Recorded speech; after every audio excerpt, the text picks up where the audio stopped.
edad ito, pasensya na, hindi na tayo magkakasama.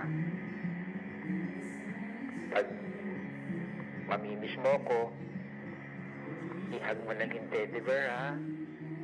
Sa tulong ng teknolohiya, maririnig ang boses ng namayapang mahal sa buhay sa teddy bear na ito. Ilan lang ito sa mga digital innovation na bahagi ng funeral at memorial services sa sementeryong ito sa Biñan, Laguna. May high-tech upgrade na rin para sa mga nais makiramay. So wala nang guestbook, pero digital na kasi. May QR code, at kapag ito ay ating iscan, lalabas ang details ni Sir Boy Piccio, ang kanyang larawan, at maaari ring mag-iwan ng mensahe ng pakikiramay para sa pamilya. Para sa mga gaya ni Gerald na namatayan, malaking tulong ito sa pagbibigay ng impormasyon sa mga gustong makiramay sa kanila. Kapag ililibing ang kanilang ama, palalagyan din nila ng QR code ang lapida.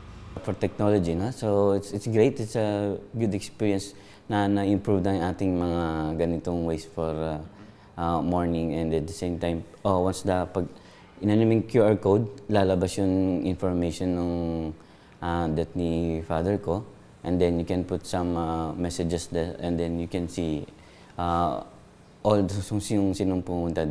Kapag na-scan ang QR, maaari itong maging time capsule ng mga paboritong alaala, pati mga milestone ng namayapang mahal sa buhay.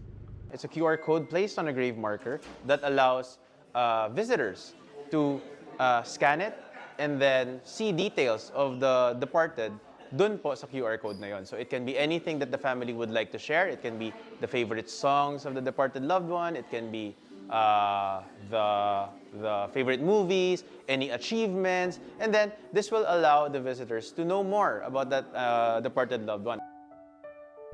May mga themed casket din para sa mga nais bigyang halaga ang personalidad o kaya mga paborito ng kanilang namatay na kaanak.